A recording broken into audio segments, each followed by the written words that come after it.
Thank you ma'am.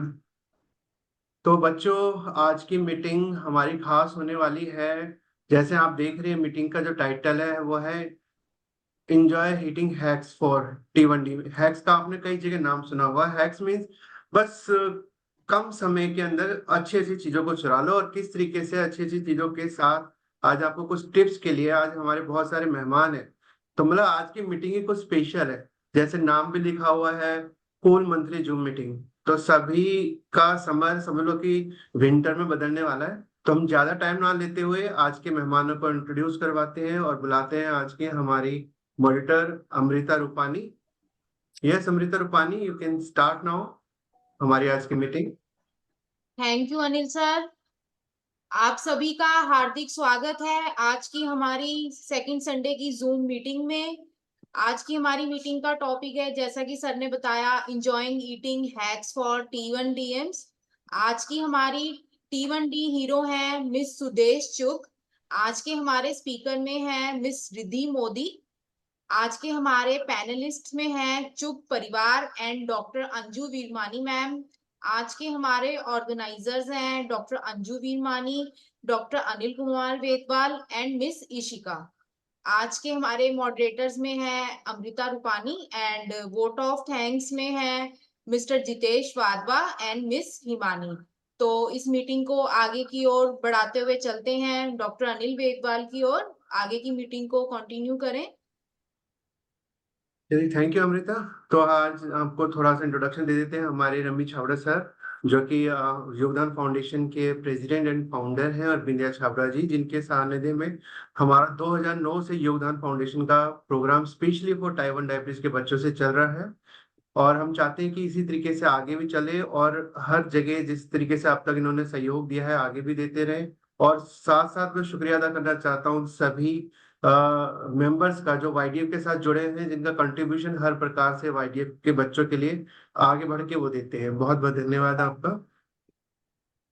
तो रिद्धि मोदी जी आज की हमारी स्पीकर हैं, और जो आज के हमारे हीरो और फैमिली हैं वो हैं डॉक्टर सुधीर चुग जी, जो कि मदर भी हैं, नानी भी हैं। और इसके लिए मैं बुलाना चाहूंगा हमारी सूची मैम को कि वो अपने एक परिवार का इंट्रोडक्शन करेगी, किस तरीके से सुधीर जी ने बचपन से, उस समय जब कि डायबिटीज का इतना वो भी नहीं था, मैनेज करने के संसाधन भी नहीं थे। मुझे नहीं लगता कि ऐसे क्राउड्स या ऐसे जो टीम्स है जो आज के टाइम पे केयर टेकर्स ग्रुप है वो भी थे। तो उस कंडीशन में किस तरीके से मैम ने मैनेज किया, और आज जो सुजीत जोग जी है पूरी दुनिया में किस तरीके से हेल्प कर रहे हैं, तो हम जानना चाहेंगे आपके लंबे एक्सपीरियंस को भी।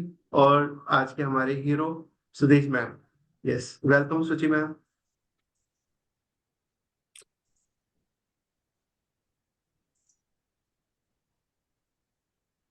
सुची मैम,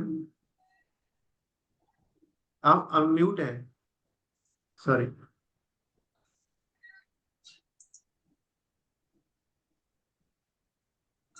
सुची मैम, आप अनम्यूट कर सकते हैं अपने आप को।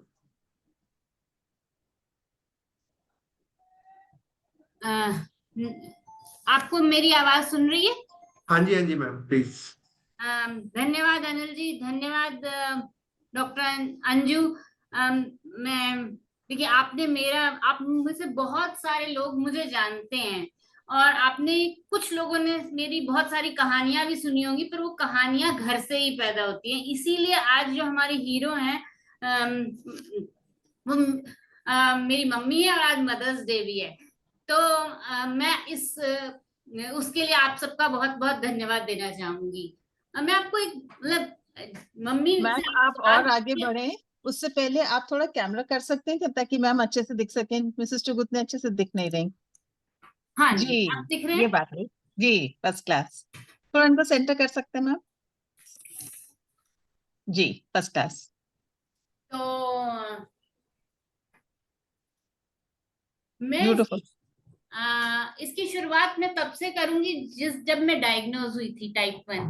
इनफैक्ट मेरी डायग्नोसिस भी मम्मी ने की थी, क्योंकि मम्मी पापा मुझे डॉक्टर के पास लेकर गए। मैं बहुत वजन लूज कर रही थी, और मम, मम, कहा गया कि डॉक्टर ने कहा कि आप अपनी बेटी को साइकोलॉजिकली वीक कर रहे हो।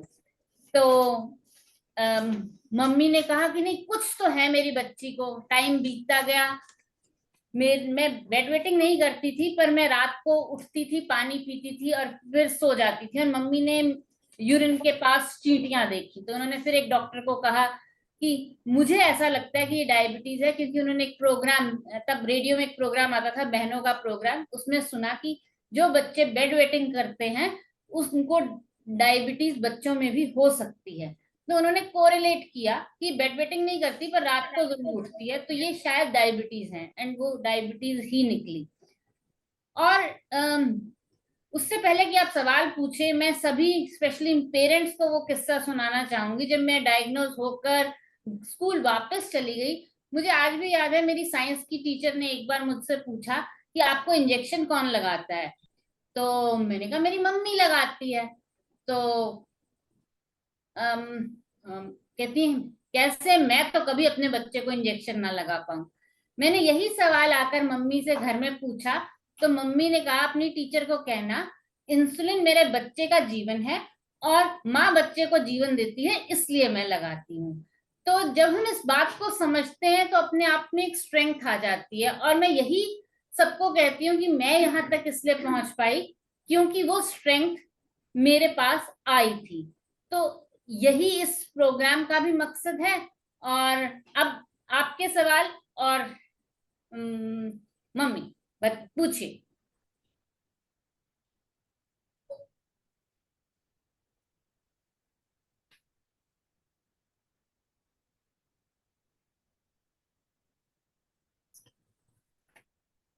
चलिए, सवाल नहीं है, लेकिन सबसे पहले मदर्स डे की मम्मी जी को बहुत बहुत शुभकामनाएं। और सभी माताएं जो भी आज बच्चों की जुड़ी हुई हैं, जो भी बच्चे जुड़े हुए हैं, उन सभी मदर्स को बहुत बहुत शुभकामनाएं आज के दिन की।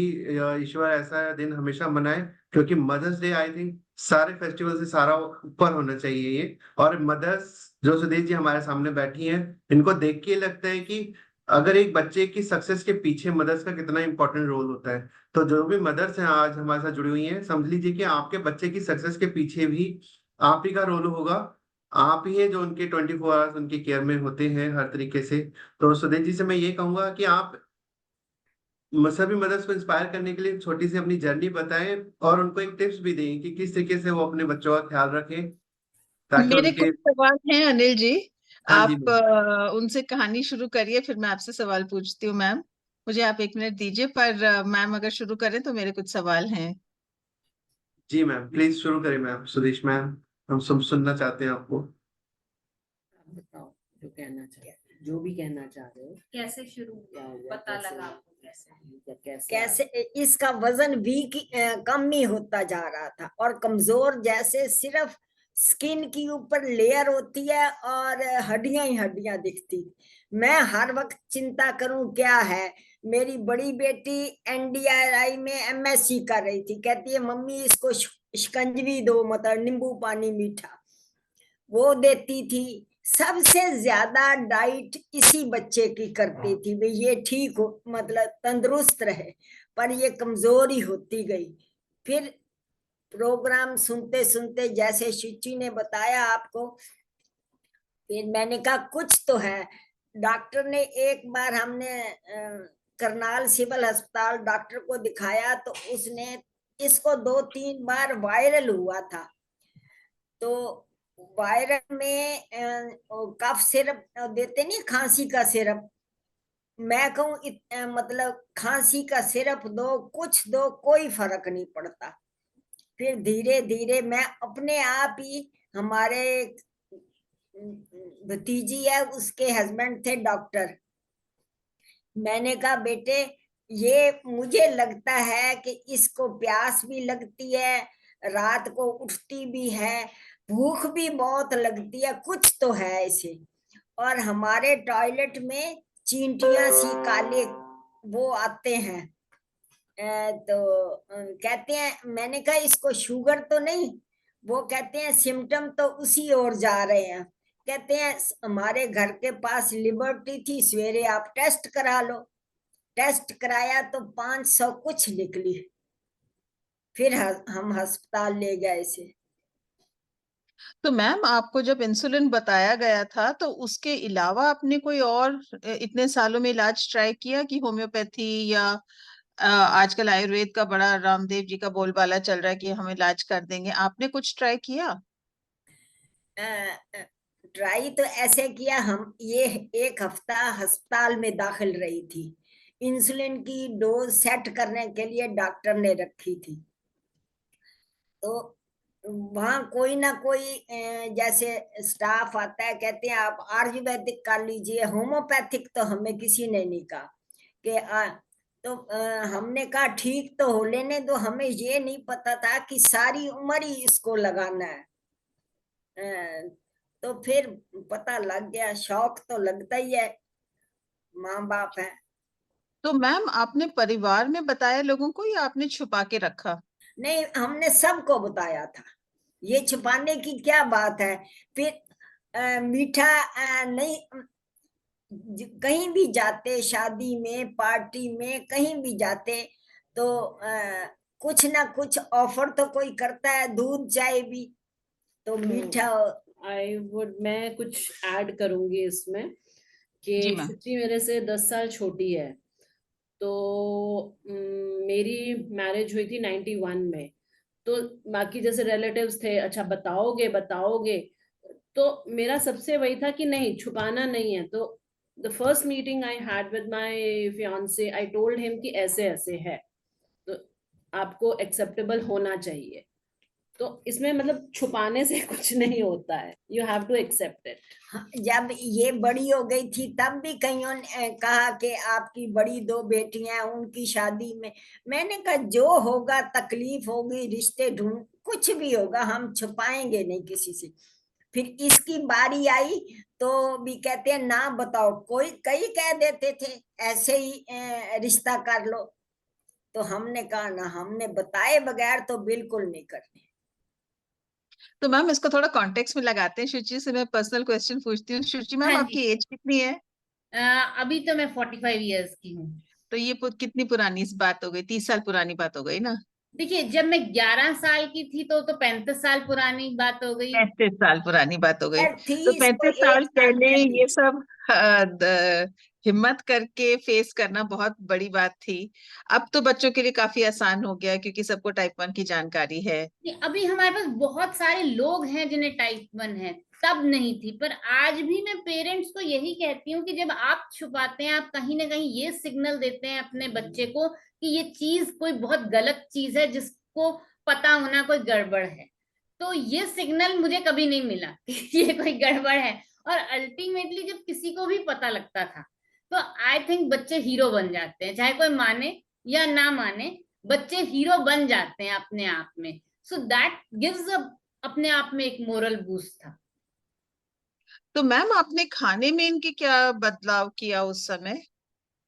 जैसे डॉक्टर ने कहा था, क्या कहते हैं, जैसे नॉर्मल खाना खाते हो आप वैसे ही खाना है, पर इसको इकट्ठा नहीं देना, भाई थोड़ा थोड़ा करके दो। जैसे 2 परौंठियां खाती है तो 1 परौंठी खा ले, साथ लस्सी का गिलास, या जैसे दूध पीती है तो दूध दे दो, स्टफ परौंठी दे दो, थोड़ी देर बाद दूध दे दो।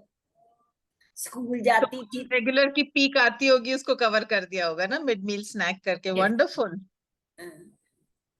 तो 1 परौंठी इसको स्कूल में साथ दे देती थी, भाई 1 खाइए, भूख लग गई जाएगी बच्चे को, तो फिर ये स्कूल में भी खा लेती। इसकी मैडम को भी हम बता के आए थे कि जब ये कहे कुछ घबराहट होती है या कुछ होती है, भूख लगी है, वॉशरूम जाना है, तो इसको प्लीज जाने देना। तो जब मैम ये जब रिकॉर्डिंग तो हम अपने शुचि, स्कूल वालों के साथ हमेशा शेयर करेंगे हाँ कि जी, 35 साल जब पहले शुचि सब स्कूल किया था। गई थी, जब जी शुचि मैम। स्कूल गई थी, तब शायद स्कूल्स में भी इतनी अवेयरनेस नहीं थी। तो बट नाउ लाइक आई सी कि हम अपने स्कूल में अलाउ करते हैं, जो डायबिटिक बच्चे हैं उनको स्नैक्स भी रखना अलाउ करते हैं, अगर उनको बीच में कुछ खाना है even with in the class तो भी अलाउ करते हैं। तो मैम अर्श को जब पता चला टाइप 1 डायबिटीज का, तो तब आपको कैसे लगा? आपने तो इतनी हिम्मत दिखाई कि शायद उस समय भी आपने उतनी हिम्मत दी होगी दुनिया को। नहीं, हिम्मत तो बेटे करनी पड़ती है। मैं इसको भी सिखाती थी। हम ये हॉस्पिटल में एडमिट थी ना, तो मैं कहती थी बेटे ये शाम को मैं इसको साथ वाले मंदिर में ले जाती थी हॉस्पिटल में, क्योंकि हमने प्राइवेट वार्ड में कमरा लिया हुआ था। तो वहां मंदिर पे आदर्श वाक्य लिखे हुए होते हैं। तो मैं उस पे लिखा था, मानने से दुख दुगना और ना मानने से आधा रह जाता है। अब हम इसको मानेंगे, जीना तो हमने इसी के साथ ही है। मैंने कहा बहादुर बन बच्चे, तुझे अपने पैरों पे भी खड़े होना है, पढ़ना भी है, सब कुछ करना है। मैंने डॉक्टर से पूछा था ये कहते क्यों नहीं, सब कुछ कर सकती है ये। तो मेरी अब अगला सवाल अंजलि जी से है कि आपके कुकिंग और डाइटरी हैबिट्स में डायग्नोसिस से कितना फर्क पड़ा? बेसिकली जब शुचि को डायग्नोज हुआ था तो हम सबने एज अ सपोर्ट फीका मतलब मीठा छोड़ दिया था for some time. I won't say always, पूरे फॉर परिवार में कोई भी मीठा नहीं खाता सम टाइम, बट स्लोली हमने स्टार्ट कर दिया था। But yes, for some time we stopped. एक साल छोड़ दिया था। उसके बाद yes, when I got married, when I started managing the kitchen on my own, तो हाँ, मैंने अपने बच्चों के लिए उसी चीज को ध्यान रखते हुए कुछ जो ध्यान में किया। एक तो होममेड स्नैक्स, बाहर का खाना कम, क्योंकि that can preservatives, additives, they can affect your body. दूसरा, बच्चे वेजिटेबल्स नहीं खाते हैं, तो उस स्पेशली 9-10 years में, तो I had to think of innovative ways. तो जैसे सब्जी को आटे में गूंद दिया, पालक को आटे में गूंद दिया, तो बच्चों को एक वो कर, अच्छा आज ग्रीन रोटी खाएंगे, आज येलो रोटी खाएंगे, आज पिंक रोटी खाएंगे, वो चुकंदर का वो करके, देन पालक को करके उसमें राइस में डाल दिया, ये अरेबिक राइस है, चलो ये न्यू डिश है। तो इस तरह से you have to keep on motivating children. उसके बाद एक्सरसाइज एंड प्लेइंग, दैट उसको डेली शेड्यूल में ऐड करना, that is also very important, क्योंकि that will keep the child active and the chances of getting any sort of disease will decrease. दूसरा, एक और चीज जो मैंने की वो था कि हमने आर्टिफिशियल स्वीटनर्स कभी यूज नहीं किए। अगर वो स्वीटनेस के लिए कुछ चाहिए भी था तो सब हेल्दी सब्स्टिट्यूट्स, जैगरी, हनी, या another very good sweetener is Apple sauce. उसको आप किसी भी चीज में मिक्स कीजिए, एप्पल को ग्राइंड करके उसको किसी भी चीज में करिए, वो स्वीट टेस्ट थोड़ा सा आ जाता है। तो ये कुछ चेंजेस थी। बिसाइड्स दैट, एक और चीज जो मेरे एक्सपीरियंस में आई, जो मैं नए पेरेंट्स जिनके बच्चों को डायग्नोज होती है डायबिटीज, उनको मैं एक और चीज कहना चाहूंगी, giving I would say giving a balanced approach. Don't be over sympathetic with the child. Give him a practical and balanced approach, ताकि उसको ये ना लगे कि हाँ मेरे साथ कुछ पता नहीं क्या हो गया है, और साथ ही दूसरे बच्चों को भी ये नहीं फील हो कि हाँ ये अब स्पेशल हो गया, हमारे लिए कुछ नहीं है। तो वो अप्रोच जो है, बैलेंस्ड अप्रोच, वो बहुत जरूरी है पेरेंट्स के लिए। और रुचि जी, मैं आपसे पूछना चाहूंगी, that's a really good set of insights, क्योंकि बहुत सारी चीजें इसमें कवर हो गई। रुचि जी, आपसे पूछना चाहूंगी कि तब और अब में आपने मैनेजमेंट में कितना फर्क देखा? तब में और अब में 2-3 चीजें हैं जो बहुत फर्क पड़ गई हैं। एक तो इंसुलिन की अलग अलग टाइप्स हो गई हैं। तब एक स्टीरियोटाइप 30-70 काइंड ऑफ सिस्टम था, जो दिन में 2 बार लगना है। अब एक लॉन्ग एक्टिंग आपकी बेसल चली रही है, वो आप शॉर्ट एक्टिंग जिस मर्जी टाइम दे दो। जैसे मैं अपना अगर एग्जांपल बताऊं तो मेरा बेटा ही इज 19 नाउ, पर ऑल्दो उसको कितने सालों से हुआ मैम? उसको उसको कितनी एज पे हुआ? है मैम पिछले 10 साल से। तो 35 साल पहले और 10 साल में बहुत फर्क आ गया, 25 साल बहुत में फर्क है, मतलब एक मॉनिटरिंग का बहुत इशू, अब चेंज बहुत आ गया है। पहले मुझे अभी भी याद है, हम एक बर्नर लेकर और टेस्ट ट्यूब में यूरिन डाल के और उसका कलर चेंज चेक करते थे, या फिर मेरे ख्याल से शायद इसको शुगर होने के 10-12 साल के बाद शायद यहाँ पे ग्लूकोमीटर्स अवेलेबल हो पाए थे, वो भी बहुत लिमिटेड था। नाउ यू कैन स्ट्रिप्स बहुत महंगी थी ना। बिल्कुल। अब ये है कि आ, इस अब ग्लूकोमीटर इजीली अवेलेबल है, अब सारे बच्चे ऑलमोस्ट सीजीएम पे हैं, तो वो बहुत चीजें फर्क पड़ गई हैं। दूसरा मुझे लगता है कि एडवांटेज और डिसएडवांटेज भी है। आज की डेट में बच्चों के पास बहुत ऑप्शंस हैं, एक्सपोजर बहुत ज्यादा है, तो वो उनका डिसिप्लिन कह सकते हैं, कम कह सकते हैं, हो गया है, लेकिन ठीक है, that as parents we have to manage. नहीं, बट एज सच मैं ये कहूंगी कि बच्चों को कभी ये ना कहिए कि आप ये कर नहीं सकते। अब मेरा नेफ्यू जो है वो जिम भी जाता है and he has got good muscles also. अभी उस दिन मैं उसके साथ जिम में ही थी, तो कोई प्लैंक्स का कोई कंपटीशन कर रहे थे, उसमें ग्रोन अप्स भी थे, तो ही वाज लाइक थर्ड उसमें था, तो मुझे बहुत अच्छा लगा। तो I was there to cheer him up. तो मतलब वो कुछ भी कर सकते हैं, मतलब find examples, there are so many examples where there are players, there are people who were diabetic, find examples to encourage your children. I think but I think सबसे जरूरी बात है कि मेंटल संतुलन हो तो फिर सब है। अगर हाँ बिल्कुल बिल्कुल। दिमाग ठंडा है, कूल चीज है, तो फिर जग जीत लिया, और नहीं तो फिर नहीं हो पाएगा। जी एक रुचि जी। और बहुत बड़ी चीज जो चेंज है, अब बच्चे बहुत अवेयर हैं, डाइट का रोल, फिटनेस का रोल। मेरा बेटा he has been running since he was 11 और 12, इवन मैराथन्स में भी 10 किलोमीटर में he has won prizes. Gym में तो अब रनिंग उसने कम कर दिया, बट वीकली बेसिस पे अभी भी करता है, but he is into gymming now. मतलब जो 3-4 साल पहले he was a skinny kid, now he is a well grown up. He's a like muscular grown up boy.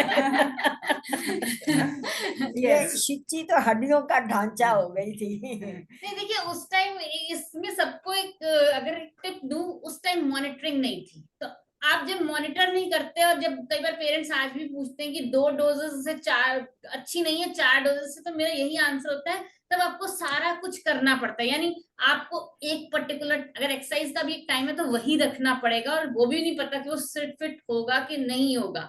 In fact मेरे अपने घर में मैंने सबसे कम एक्सरसाइज की है, ये मेरा सबसे बड़ा ड्रॉबैक है। Question is, how did you manage the hypos? आप किसकी डॉक्टर शिची के लिए या मेरे लिए या मम्मा के लिए? मम्मा के लिए। मम्मा के लिए। उन्होंने लिखा एट दैट टाइम। राजीव जी भी हमारे बहुत हीरो हैं, हाइपो हो तो जाता था आपने कैसे मैनेज किया हाइपोस? जैसे इसको हाई पे हम होने ही नहीं देते थे। ये ना जैसे होमवर्क के करती, सारे पलंग पे ना अपनी बुक्स फैला के करती थी। जब ये लेट जाती थी करते, मम्मा मैं थक गई, तो मैं क्या कुछ खाना है, कहती है क्या कुछ खिला, कभी संतरा दे दिया, कभी शाम को तो 1 गिलास दूध का पनीर बना देती थी, उस पे हल्का सा नमक और काली मिर्च डाल के दे दिया, खा लेती थी। मेरे को अपने डायग्नोसिस के 4 या 5 साल तक कोई हाइपो नहीं हुआ। हाँ कोई हाइपो नहीं हुआ, बट बीच में मुझे कुछ इंसिडेंट्स याद हैं, जब स्पेशली जब ये कॉलेज में थी, तब इसको 2-3 बार घर पे हुआ है hypo, but we were vigilant. तो जैसे लगता था कि ये थोड़ा सा कंफ्यूज हो रही है या थोड़ा सा एनर्जी लेवल डाउन है या कुछ भी है, तो वी इमीडिएटली वही कुछ इसको शुगर वाला या कुछ, like we all were quite vigilant, like it was everybody's support. Parents की मुझे बहनों, एक बार याद है, मेरे पास ऑफिस में आई थी ये, and that is I think she was 21 और 21 बाय देन, और ये मेरे पास ऑफिस में आई, एंड हमें ऐसे ही मूड बना, तब सबवे नया नया खुला था कि हम सैंडविच खाने चलते हैं, और इसको उस टाइम इतना हाइप हुआ था, एंड उस वक्त फिर मैंने उसको लेमनेड और वो सारा कुछ, बाहर जाके भी अब यही चीजें मिल सकती हैं, तो जूस और वो, इतनी अवेयरनेस तब नहीं होती थी। आज की डेट में तो kids keep a juice pack with them or anything, but हाँ, तब हमारे पास इतनी कुछ ऐसे पैकेज चीजें भी नहीं होती थी अपने साथ रखने के लिए, रिसोर्सेज भी नहीं थे। हाँ, पैकेज चीजें तब इतनी अवेयरनेस नहीं थी, होती भी नहीं थी। अब जो है बहुत जो ऑप्शंस हैं। पैकेज मिलते थे बहुत महंगे में होते थे।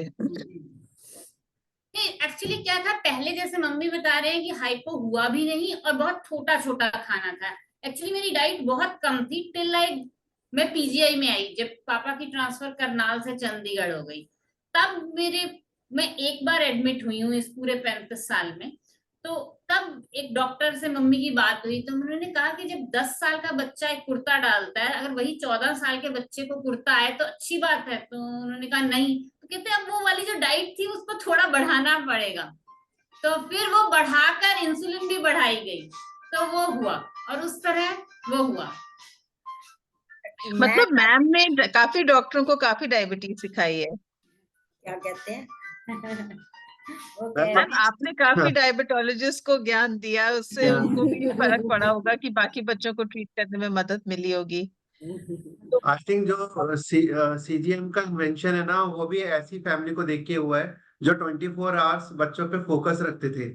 इससे पता लगता है कि एक ही मेंबर की जिम्मेदारी नहीं बनती है। अगर घर में 4 मेंबर है और वो जिसके भी सराउंडिंग एरिया में आ रहा है, उसकी जिम्मेदारी है बच्चे को फेस से, बॉडी से महसूस करे कि वो कहाँ जा रहा है, क्या कंडीशन हो सकती है। और अब तो इवन लाइक एप्स इतनी अवेलेबल हैं टू मॉनिटर।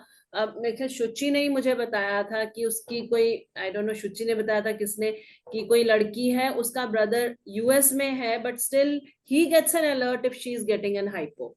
हाँ, वो कोई सीजीएम जी मैम, वो तो अब है। CGM हाँ, के वो तो अब थ्रू। है। हाँ, तो अब तो इतनी फैसिलिटीज अवेलेबल है ना बच्चों के लिए, the monitoring has become much easier now.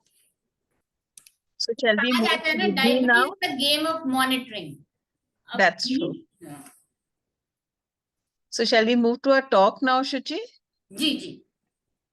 Ma'am आपका हम सब पे अगर सहारा रहे और आपकी हमारे सब पे ब्लेसिंग्स रहे तो आई थिंक हम आगे बहुत तेजी से बढ़ेंगे। जैसे आपने शुचि को बड़ा किया, अर्श को बड़ा किया, आप हम सबको प्लीज सपोर्ट दीजिए। और आप अभी बने रहिए बिकॉज पैनलिस्ट आपने वापस आना है। शुचि रिद्धि जी से सुनते हैं हैक्स अपने। और हम थैंक यू फिर मैम। मिलते हैं। या अभी नहीं आप बने रहिए। नहीं, आप कहीं नहीं जा रहे हो। इवन बच्चों में जितने भी ज्वाइन करे हुए हमारे मेंबर, सबसे यही कहूंगा कि आपके माइंड में जो भी क्वेश्चन है ना, चैट बॉक्स में लिखते रहे। हमने सारे क्वेश्चन लेने, बेफिक्र रहिए। सुदेश जी, रिद्धि जी से और मैम से हम पूरे आंसर लेंगे। Thank you ma'am. एंड बहुत बहुत स्वागत है रिद्धि मैम आपका। हैक्स जानने के लिए बच्चे सब बेताब है। Thank you. हाँ बिल्कुल, thank you so much YDF मुझे फिर से दोबारा बुलाने के लिए। अब YDF एक परिवार जैसा है मेरे लिए, और अनिल जी का सपोर्ट, अंजू मैम का सपोर्ट बहुत ही बढ़िया है। मुझे ये देख के बहुत खुशी होती है कि आज के बच्चे जो YDF से जुड़े हैं उनको इतना सारा ज्ञान, डायग्नोसिस, मेडिकल सपोर्ट, हर तरह का सपोर्ट मिलता है। और जब हमारी डायग्नोसिस हुई थी तो हमें ढूंढने जाना पड़ता था कि हम किससे क्या पूछे। तो इस बहुत ही अच्छी क्वालिटी के लिए मैं YDF को मेरी तरफ से थैंक यू बोलती हूँ कि इन बच्चों का आप सहारा हो। Thank you for having me today. And actually इतना इंस्पायरिंग लगा शुचि मैम और उनकी फैमिली से सब बातें सुन के। ऐसा है कि जब पहले डायग्नोसिस हुई होती है, इतने सालों का एक्सपीरियंस है, तो उसके सामने हम सबका एक्सपीरियंस कुछ भी नहीं है। बट बहुत ज्यादा इंस्पायरिंग लगा उनकी स्टोरी सुन के। और उनकी मम्मी जी, सुदेश जी का सपोर्ट, फैमिली सपोर्ट सबसे ज्यादा महत्वपूर्ण है। मेडिकल सपोर्ट भी उतना ज्यादा महत्वपूर्ण है। और फिर है कम्युनिटी सपोर्ट। तो आप जैसे और दोस्त हैं और लोगों को जानते हैं, उनसे जुड़े रहें। और सब बच्चों को मैं पहले एक थैंक यू से शुरुआत करते हैं कि जैसे आज मदर्स डे है और ये महीना जो है मई का, वो मेंटल हेल्थ अवेयरनेस मंथ है। तो we have to say a little thank you in our heart कि हमारे घर में जो हमारे केयर गिवर्स हैं, हमारे मम्मी पापा, खास करके आज मम्मी को जरूर थैंक यू कहें क्योंकि वो आपकी इतनी अच्छी देखभाल करती हैं। और जैसे अंजू मैम हैं, वो हम सब के लिए मम्मी बराबर है। तो मेरे दिल से उनको बहुत बहुत थैंक यू, ग्रैटिट्यूड, क्योंकि हमें जो भी मेडिकल सपोर्ट मिलता है, हमें लगता है कि हम इस पाथ में बहुत आगे चले गए हैं, लेकिन बार बार हम रुकते हैं और फिर हम मेडिकल और साइंटिफिक नॉलेज पाने की कोशिश करते हैं ताकि हम जो भी करें आगे चल के वो बहुत कॉन्फिडेंस से और हम सही तरीके से करें। तो हैक्स तो हम बिल्कुल सीखेंगे आज, थोड़े बहुत जो मेरे हैक्स हैं मैं आपसे शेयर करूंगी, लेकिन मेरी पहले एक डिस्क्लेमर या आपसे एक रिक्वेस्ट होगी कि आप जो भी इस्तेमाल करें, जो भी आप अपने जीवन में आजमाएं, पहले आप वो साइंटिफिक और मेडिकल डेटा आपके डॉक्टर से बात करके डिस्कस करके फिर करें, और आप बिल्कुल मॉनिटरिंग करते रहे ताकि आपको पता चले कि इसका इम्पैक्ट आपके लेवल्स पे कैसा है। जो इम्पैक्ट मेरे लेवल पे होगा वो आपके लेवल में उसका अलग तरीके से इम्पैक्ट होगा। तो ये बात बहुत जरूरी है। और टाइप 1 डायबिटीज मैनेजमेंट में जो बात मुझे सबसे ज्यादा महत्वपूर्ण आज लगती है वो मैं पहले शेयर करती हूँ कि सबसे मोस्ट इम्पॉर्टेंट बात क्या है कि माइंड को कैसे टाइप 1 डायबिटीज मैनेजमेंट की तरफ ले जाना। जैसे शुचि मैम के मम्मी जी ने हमें बताया कि हमें स्ट्रांग होना है, और जैसे उनको डॉक्टर ने सलाह दी थी कि आप सब कुछ खा सकते हो, तो रोज आपको अपने आप को पहले स्ट्रांग बनाना है। और यस, आप सब कुछ खा सकते हो, लेकिन किस तरीके से खाना है इसको समझना बहुत बहुत जरूरी है। तो जब आप कोई भी मील की शुरुआत करते हो, चाहे सुबह आप मिल्क या स्नैक या चाय या कॉफी, पहले आपको हर मील के पहले जो भी आप भगवान में मानते हैं या जो भी आपके फैमिली में एक छोटी सी प्रेयर कहेंगे, और आप ये पहले कहेंगे कि लेट दिस फूड नरिश मी, मतलब जो भी मैं खाने जा रही हूँ या जा रहा हूँ उसका मुझे सही पोषण मेरे शरीर में मिले। तो ये एक मेरी प्रार्थना है कि आप भी ये ट्राई करें, और आप खाना देख के डरे नहीं कि ओ ये खाने से स्पाइक होगा या ये मुझे नहीं खाना चाहिए। आप खाने से, फूड प्रोडक्ट से सबसे आप दोस्ती पहले करें, आप समझें उसको, और आप अपने बॉडी को भी समझने की बहुत ज्यादा कोशिश करें। जब हम इस बात में जाते हैं कि जैसे ये फूड खाने से मेरे बॉडी पे इसका क्या इम्पैक्ट होता है और हम उस पर ध्यान देते हैं, तब your body will talk to you, आपको इस चीज की वो संदेशा देगा कि ये खाने से मुझे ज्यादा थकान होती है तो मेरा हाइपर हो रहा है, या ये खाने से मुझे एनर्जी मिलती है जैसे मैं स्पोर्ट्स में और अच्छा कर सकूं। तो ये सारी बातें कब हमें समझ में आएंगी, जब हम इस पे थोड़ा सा ध्यान देंगे, एकदम माइंडफुली सोचेंगे कि क्या खाने से ताकत मिलती है और किससे हमें क्या इम्पैक्ट होता है। अब इसके Vidhi ma'am, आगे जब Vidhi ma'am, I'm बढ़ेंगे sorry to तो interrupt order, you. Vidhi ma'am, could we make it a little हाँ more bilingual? हाँ जी, Little bilingual, so ma'am. Thank is English and Hindi both okay? both. हाँ जी. Thank you. Thank you. So for yes, so for the order of food is very important. So I realized this जब मैं एक बार holiday में थी तो मुझे I realized कि हम जो भी खाना खाते हैं, sorry I think हाँ, whatever food we eat, हम क्या ऑर्डर में खाते हैं, दैट्स वेरी इंपॉर्टेंट। सो सबसे पहले आपको फाइबर कंज्यूम करना है, जैसे सैलेड हो गया। अगर आपको सैलेड बनाने का टाइम नहीं है, अगर आप बाहर जा रहे हो, तो आप खीरा, tomato, cucumber and tomato, you can take slices in a small box with you, so much so that many times when I get invited for dinner, I carry my little salad with me. I eat it in the in transit. जब मैं वहां पहुंचने वाली हूँ, मुझे ऐसे लग रहा है कि शायद वो नहीं मिले तो मैं ले जाती हूँ। तो पहले आपको फाइबर खाना है। Second in order is the right protein. So try to include any form of protein, whether you are vegetarian, non-vegetarian, depending on your choice of food. If you like if you like paneer, if you like tofu or eggs or any other form of plant-based protein, please try to include that in your diet. If you have enough fiber and protein, आप देखोगे कि your sugar levels, the way your graph is, or whatever form of testing you are using with your glucometer or with the CGM, आपको पता लगेगा कि there will be no sharp spike. So इसको आप बहुत अच्छी तरह से कंट्रोल कर पाओगे। इसके बाद थर्ड है राइट गुड फैट। सो नट्स है, या और भी कोई तरह के गुड फैट्स, एवोकाडो या कोई भी और तरह के गुड फैट्स आप खा सकते हो। जैसे घी है, अगर आप रोटी खा रहे हो उस पे आपको थोड़ा सा घी लगाना जरूरी है। आप दाल चावल खा रहे हो, एक आधा चम्मच, क्वार्टर चम्मच, छोटी सी चम्मच घी डाल देंगे। तो उससे क्या होता है कि आपकी जो बाद में आप कार्बोहाइड्रेट खाने वाले हो उसका स्पाइक इस तरह से ऊपर नहीं जाएगा, थोड़े कंट्रोल लेवल में जाएगा। तो ये गुड फैट भी इतना ही महत्वपूर्ण है। और फिर लास्ट में आप कार्बोहाइड्रेट खाओगे। तो कार्बोहाइड्रेट में आप जो भी रोटी चावल आप पसंद करते हैं ये आप खा सकते हैं, लेकिन रोटी में मेरी रिक्वेस्ट होगी व्हीट एंड मैदा कंट्रोल में करें या अवॉइड करें। अगर आप मिले खा सकते हो जैसे ज्वार बाजरा, उसमें भी कार्बोहाइड्रेट है, लेकिन अगर आप दो तरह के आटे कंबाइन करके आप रोटी बनाएंगे आप देखोगे उसमें ब्लड शुगर की स्पाइक एकदम से हाई नहीं होगी, वो धीरे धीरे होगी। और उसमें थोड़ा घी यूज करना बहुत जरूरी है। आजकल के जेनरेशन में हम घी की बात ही नहीं करते, हमें ऐसे लगता है कि घी खाने से कोई फैट हो जाएगा। ये बिल्कुल सही नहीं है। राइट प्रोपोर्शन में हर चीज का बहुत महत्वपूर्ण है। तो हमने अभी क्या डिस्कस किया? Right order of food, fibre, protein, carbohydrate और फैट्स, और फिर लास्ट में कार्बोहाइड्रेट।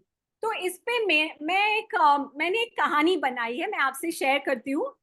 तो हमेशा मैं अपने आप को क्या याद कराती हूँ, जो आपका शरीर है, what ever your body is, it is like अ दरबार। ओके, सो ये दरबार में सबको आना जरूरी है, फाइबर जरूरी है, प्रोटीन जरूरी है, लेकिन ये जो सब्जी दाल ये भी जरूरी है। तो आपको याद रखना है कि फाइबर, प्रोटीन, जो सब्जी दाल सैलेड, ये सारे राजा और रानी हैं, ये सबसे इंपॉर्टेंट है। हाँ, आपको कार्बोहाइड्रेट भी जरूरी है क्योंकि आपको ताकत भी आनी चाहिए। आप दिन भर स्कूल जाते हो, you are going to college, you need energy, you want to play sports, even to use your mind in school for studies, you need fuel.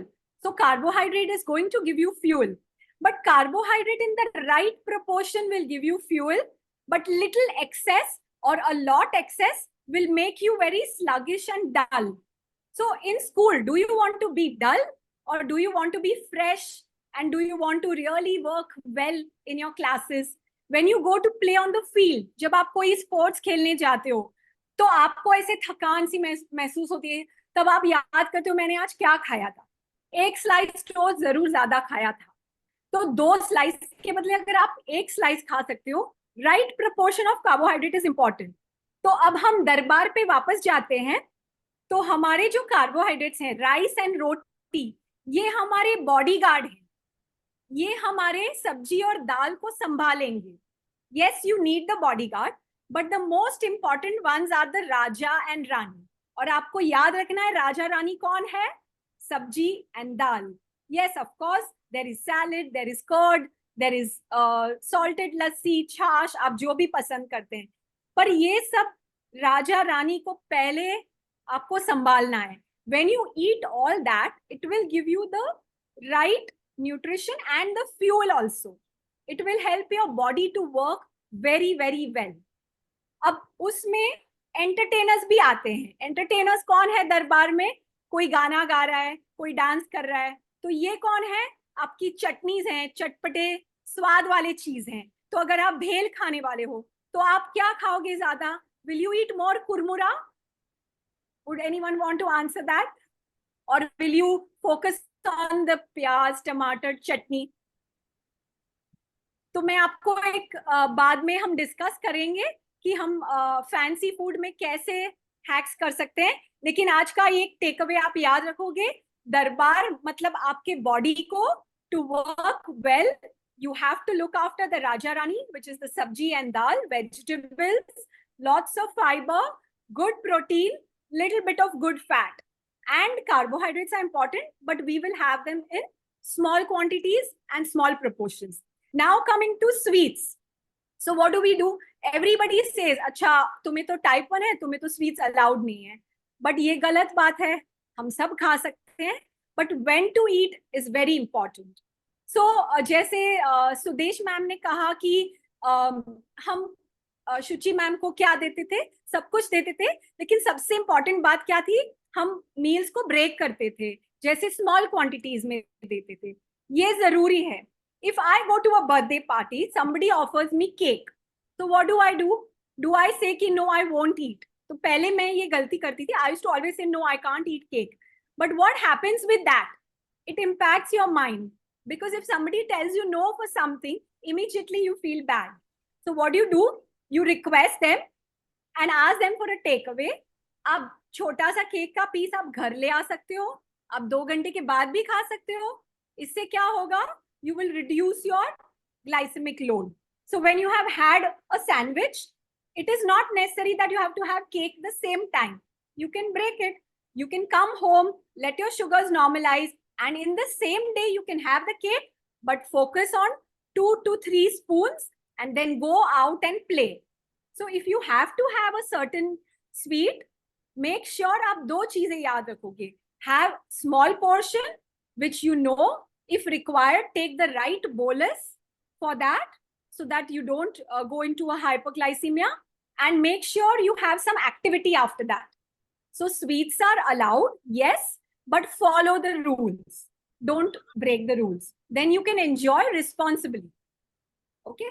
Now, there is one more thing that, I would like to share, that whenever you have a cheat meal, I don't like to say cheat meal, because we should not cheat our body. We should respect our body. We should love our body. The more you see that, आगे चल के आप देखोगे how much you respect your body कि at a time आपको कितना खाना चाहिए, portion भी, और क्या चीजें भी खानी चाहिए. That way your body will also respond back to you. If you love your body will love you back, and you will see that in your numbers when you eat in a responsible way. So अब कुछ fun foods की बातें करें. So अब जैसे अगर मुझे किसी ने ऑफर किया कि भेल और सेव पूरी खानी है, तो अगर आपको पता है भेल has kurmura, so kurmura is made out of rice. So what are we going to do? Will we go to a bhel wala and say, भैया एक मीठा या तीखा बना दो? No. What I do is, I go to the bhel wala and I said, भैया एक बिना कुरमुरे का भेल बना दो. What happens? He looks at me very quizzingly to say कि ये क्या बोल रहे हैं, बिना कुरमुरे का भेल कैसे हो सकता है? So I tell them, आप सब चीज डालो, प्याज, टमाटर, आलू, सेव, all the chutneys. फिर हम ऊपर से थोड़ा कुरमुरा स्प्रिंकल कर देंगे. तो इसमें आपने क्या किया? You have cut down on your carbohydrates. So have the carbs, but उसका portion आप control कर दो. अब ये सारी चीजें आप भेल वाले को तो नहीं समझा सकते, तो आप उनको कहेंगे बिना कुरमुरा का भेल बना दीजिए और फिर ऊपर से हम कुरमुरा स्प्रिंकल कर देंगे. And before that, you can also have, like, if you're having bhel at home, the way I do it is, I always make my own mix with onion, tomato, and potato, add the chutney, sprinkle a little save for crunchiness. So this will be your preload. So before you go for the higher carbs, you will have this, so that already there is some fiber in the system, and then you have a small portion of bhel. Same thing with sev puri. What you can do is limit your puri, so that you can control your carbs. Now, let's say, for example, we want to have, say, ragra patties. So what do? First, you have some onion, tomato mix with the chutneys. Swad to sara isi mein hai. So the chutneys are your taste makers and they are your entertainers. So first, make sure कि अगर आप आंखें बंद करके सोचोगे, what will happen? The real taste is in all these things. So if you have प्याज, टमाटर, चटनी, save, you feel very good. मुझे चटपटा स्वाद आ गया. इसके बाद I will take a small bowl of मटर, जैसे रगड़ा पैटिस का रगड़ा बन गया, घर पे आपने बनाए, एक बोल लेंगे आप, उसमें थोड़ी चटनी या चाट मसाला स्प्रिंकल करके खाएंगे. तो what happens? The trick is you become full. आधा पेट तो आपका इसमें भर गया, आपका फाइबर चला गया, रगड़ा में आपका प्रोटीन आ गया, फिर लास्ट में आप पैटिस डालोगे. So the carbohydrate is always last. By then, what are we doing? We are bringing more satiety. This is a very important word in nutrition now. Satiety means fullness. मतलब आप ऐसे order में खाएंगे कि 3/4 आपका पेट अच्छी चीजों से भर जाए और स्वाद वाली चीजों से भी भर जाए. सो द लास्ट बिट जो आपकी थोड़ी बहुत भूख है उसके लिए आप कार्बोहाइड्रेट बचा के रखेंगे. इस तरह से what will happen? Your blood sugar will not spike. You will get the taste, you will get the fiber, and you will get the correct order of eating. And then one good practice is when you have tried something like this, after 2 hours, whether आप glucometer use कर रहे हैं या CGM use कर रहे हैं, आप trends देखते जाएं कि ये मील खाने से, ये बदलाव लाने से how has it impacted my BG levels and my body. When you try something and it works very well for you, आप एक किताब में लिख ले कि this combination works well. So you can always repeat it again and again. So what I have done in my practice for the last 2 years, मैंने हर एक मील पे एक प्रैक्टिस बनाई. कभी मैं फेल हुई, कभी मैं पास हुई. But whatever worked for me, when I had good levels, I made a notebook and I wrote down so that you don't have to repeat the mistakes. एक set meal pattern हो गया आपका, so you can successfully continue. And you will see the benefits of doing this. You will have very good energy levels. You will be more productive in school, college. You will be able to do your work well. ऐसा नहीं कि आमरस पूरी खाया बस थक के ऐसे सो गए. हाँ, आप आराम कर सकते हो when your body asks you to. But the correct way and the correct quantity is very, very important. So these are few things which have really helped me in my life. And the last 2 years, along with these practices, I have also been exercising. So it's not that कि आपकी life बहुत sedentary है. मैं काफी कोशिश करती हूँ, मैं walk पे जाऊँ, मैं running करूँ, और आप देखोगे कि आपके energy levels में इतनी improvement आएगी, definitely. फिर आप evening snack में भी देखो, before you go down to play, what gives you more energy? You have to observe your individual pattern. And if अगर आप कुछ high carbohydrate snack लेने जा रहे हो, तो ये बात जरूरी याद रखना कि आपको right time bolus लेना है. आपका जो भी bolus injection है, उसके action time को ठीक से समझ के 15 मिनट पहले, आधा घंटा पहले आपको वो bolus लेना है. वेट भी करना है. कभी कभी मैं बहुत लोगों के साथ बैठी हूँ एंड मील सर्व हो जाता है and they ask me, oh, why are you not eating? So first I used to feel very bad. I used to just start without worrying कि what will it impact my body. But now I laugh and I say, नहीं, I'm waiting for my insulin to start working. ये बताने में कोई problem नहीं है, बिल्कुल problem नहीं है. आपके लिए जो अच्छा है आप हमेशा और लोगों के साथ शेयर कर सकते हो. So this is very, very important. And at a time where you don't have access to a certain food, अगर आपको शाम को स्नैक लेना है या अगर आपको सुबह उठ के मिल्क के साथ कोई स्नैक लेने का मन कर रहा है, तो आप जरूर एक्स्ट्रा बोलस लेके कर सकते हैं. ऐसा जरूरी नहीं है मानना कि 4 doses is bad or 2 doses of bolus is good. बिल्कुल नहीं. Yes, try to follow your regular dosing pattern. But किसी दिन अगर आपको ज्यादा कुछ खाने का मन कर गया या अगर आपको कोई ऐसी चीज है जो आपको ज्यादा बोलस लगेगा, आप डेफिनेटली ले सकते हो.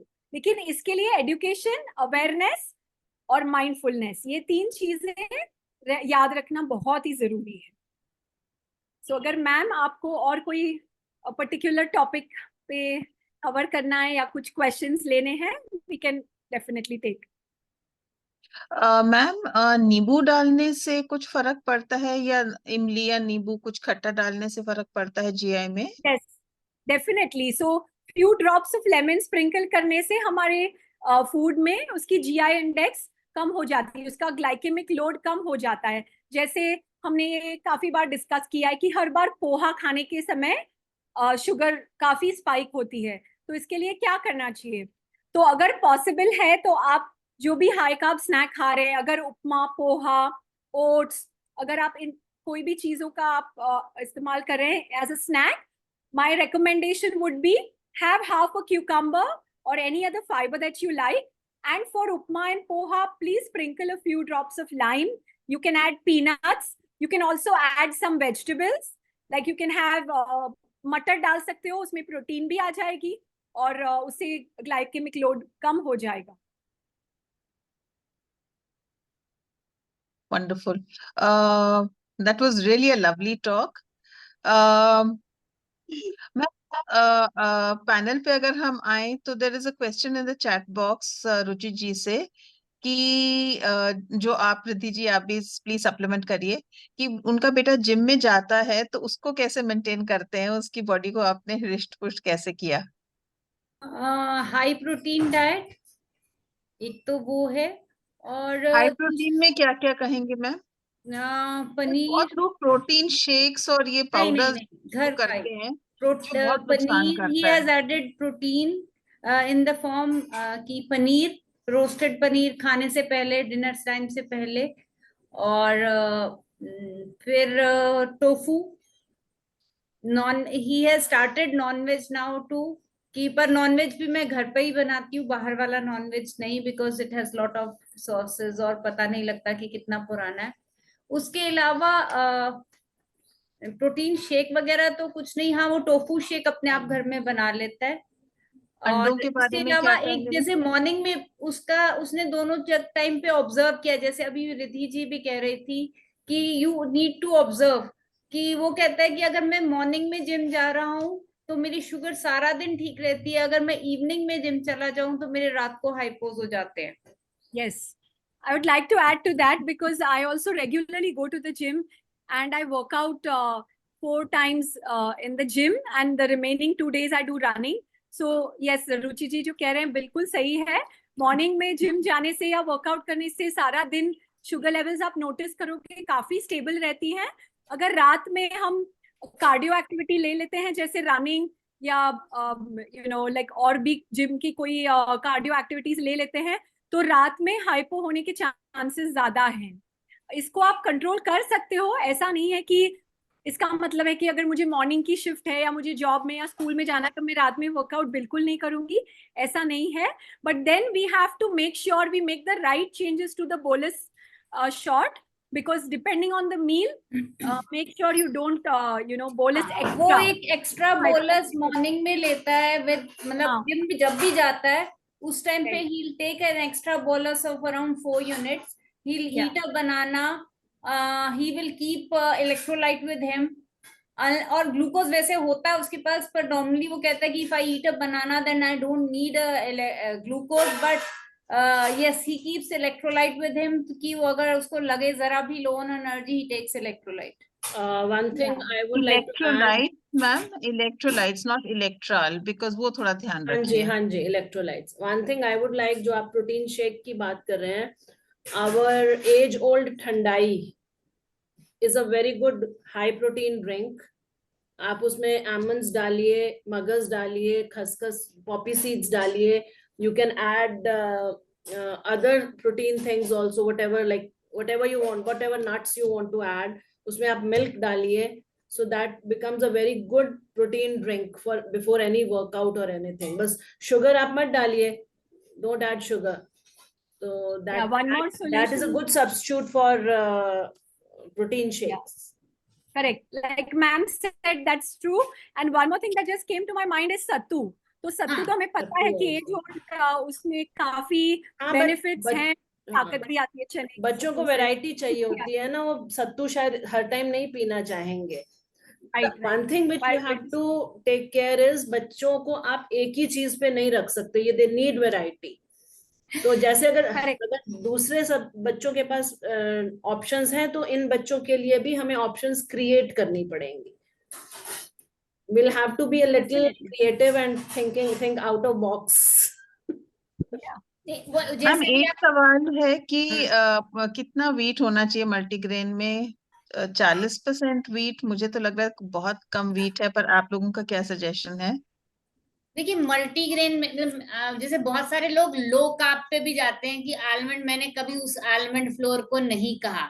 मेरे हिसाब से जो बच्चा खाए वैसा मल्टीग्रेन बनाए और उसके हिसाब से बोलस दें। और जैसे भी हम अभी रिद्धि जी भी कह रही थी कि केक का पीस है, आपको बोलस देना ही पड़ता है, तो मेरे हिसाब से इवन आप जो घर के आप स्वीट्स बनाते हैं, अगर आप उसमें नट्स डाल दीजिए, जितने नट्स आप डालेंगे आपकी स्पाइक भी कम होती है एंड पीपल लाइक इट।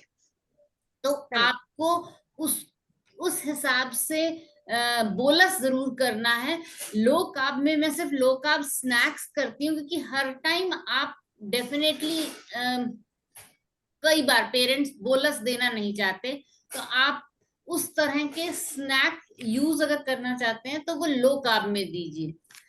तो पीनट्स हो सकते हैं, आलमंड्स हो सकते हैं, इवन पोहे में भी आप पीनट्स डालो, कैप्सिकम डालो, तो वो एक मैनेज हो जाता अच्छा, है। एक किसी ने क्वेश्चन डाला है पीनट्स का। This is something very interesting. I think Ruchi will share her experience with peanut butter. I normally and मैं आपको बता दूं कि रुचि को टाइप 2 डायबिटीज है, इनफैक्ट ड्रग इंड्यूस्ड हुई थी, तो उन्होंने को एक उसके लिए उन्होंने स्टेरॉइड्स लिए थे, तो but now she has type 2। नहीं, पीनट्स इतना बुरा नहीं है, लिमिटेड क्वांटिटी लीजिए, और पीनट्स फुलिंग बहुत है। उसके साथ आप एक जो मिक्स कर सकते हैं, भुना चना अगर बच्चे को साथ में मिक्स कर दें पीनट्स के साथ, तो वो भी थोड़ा सा बच्चे के साथ एक वैरायटी वो हो जाती है, कि बच्चे को ये नहीं लगता कि मेरे को सिर्फ पीनट्स चने, आप भुने चने खाने को देखे। तो मैंने मम्मा के एक्सपीरियंस से देखा कि भुने चने works well with as a very good snack, but आजकल के बच्चे बहुत मुश्किल से खाते हैं। तो भुने चने में आप पीनट्स मिक्स कर दो, या भुने चने के साथ आमंड्स करके फ्लावर बना के उसको कुछ शेक की तरह दे दो, ये सब चीजें भी की जा सकती है। पीनट बटर वाला पीनट बटर का मेरा अपना एक्सपीरियंस ये है कि मेरी वैसे तो सबका अलग है, बट पीनट बटर घर में मैं बनाती हूँ, not with oil but a virgin coconut oil, और उसका ग्लाइसेमिक इंडेक्स बहुत लो रहता है विदाउट, क्योंकि मार्केट में जितने भी आपके पीनट बटर्स हैं उनमें शुगर एडेड होती है। So I add a 1 or 2 spoons of honey in say 400 grams, and even the oil I add is normally the virgin coconut oil, which works very well for and doesn't increase the blood sugars. But ma'am peanut butter तो मैं जब घर पे बनाती हूँ तो उसको बस ग्राइंडर में डाल देती हूँ, ऑयल डालना जरूरी है? उसकी स्प्रेडिंग कंसिस्टेंसी नहीं होती है। अच्छा, नहीं फैल जाता है, पर ये आपकी बात ठीक है कि इससे ज्यादा आसान हो जाएगा, तो बच्चे का नखरा थोड़ा कम हो कभी जाएगा। कभी और मैं उसमें उसमें थोड़ा आपने नट्स शहद भी वगैरह डाल भी दिया। नट्स इन द सेंस कि मैं उसमें सीड्स वगैरह भी डाल देती हूँ। बट यस, अभी पीछे वो 10-day ट्रिप पे गया था, and I gave him peanut butter in a jar with him. Although उन्होंने ब्रेड के साथ ब्रेड ही ली होगी वहां पे, या मल्टीग्रेन ब्रेड ले ली या आटा ब्रेड ले ली, but I think his whole class actually ate that peanut butter with bread spread. देखिए ये बहुत जरूरी है जो ये कह रही है कि देना। मुझे आज भी याद है 2005 में मैं फर्स्ट अपने हमारा आप डॉक्टर ऋषि शुक्ला ने 2007 में फर्स्ट टाइप 1 मीट की थी। तब दीदी ने मुझे जैगरी के साथ हाँ, मैंने भी बहुत कम ही आर्टिफिशियल स्वीटनर्स लिए हैं, बिकॉज तब तक बेसल बोलस आ चुका था, या क्वांटिटी में स्लो मतलब करती थी, या फिर मम्मा फीका निकालती थी खीर वगैरह जिसमें एक मीठा कड़छी वो डल जाती थी, ताकि एक बैलेंस्ड रहे या लो शुगर रहे। तो दीदी ने मुझे जैगरी वाला लो शुगर केक बना के दिया था, जो जब मैं पहुंची थी हमने सबने खाया था, and everyone said that that snack never spiked, तो क्योंकि क्वांटिटी स्मॉल थी और कम डला हुआ था। तो वो ये जो ये कह रही है कि सारी आपकी क्लास ने खाया, ये मदर्स के लिए बहुत जरूरी है कि वो खाना सारे खाएं। जब बच्चे सारे खाते हैं तो वो चीज एक क्या कहते हैं, बहुत अच्छी चीज बन जाती है। इनफैक्ट मेरी बर्थडे जो कि आई थिंक 1989 से लेकर 2000 तक आए, उसमें केक की जगह ढोकला कटता था क्योंकि ढोकले में मीठा नहीं होता, ढोकला बेसन और सूजी से बनता है। और मुझे याद है मेरी क्लास में एक मेरा क्लासमेट होता था अरविंदर, वो कहता था शुचि तू हर बार ढोकला ही लाया कर। तो लास्ट में जब थोड़े शुगर फ्री केक्स आ गए तो मैंने एक बार शुगर फ्री केक ले ली, तो कहते नहीं ये वो ये अच्छा नहीं है, वही अच्छा था ढोकला, क्योंकि मुझे केक नहीं अच्छा लगता। I love dhokla. बच्चों के कॉन्सेप्ट्स कैसे डेवलप होते हैं और कैसे वो किस चीज को लेते हैं। जस्ट अ स्मॉल एग्जांपल, मेरे बेटे को मीठा बहुत पसंद था, है अभी भी है, but when he was young, when he was small, उसको बहुत पसंद था।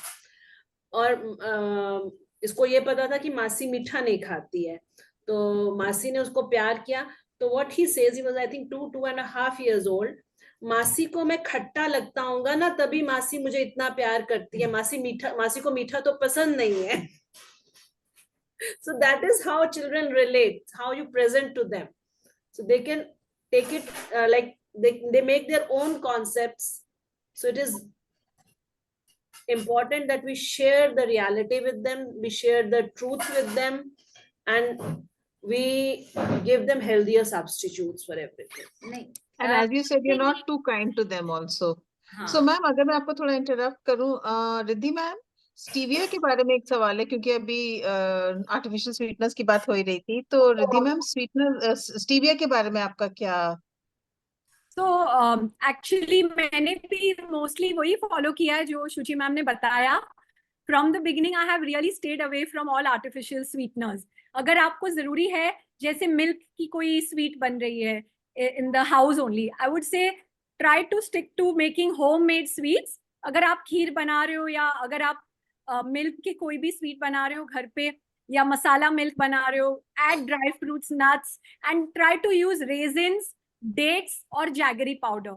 This is my personal. अंजीर भी यूज कर सकते हैं आप, अंजीर भी यूज कर अंजीर भी यूज कर सकते हैं। या अगर बाहर से कोई चीज आ रही है, कभी कभार आपने खाई स्टीविया, तो ऐसा नहीं है कि it is bad, but I would say keep all the artificial sweeteners for very very like low quantity consumption. जरूरत है, बाहर से कुछ आया या कभी शुगर फ्री केक जैसे मैम ने बताया आपको खानी पड़ी, ठीक है, but I personally prefer to use the natural sweeteners.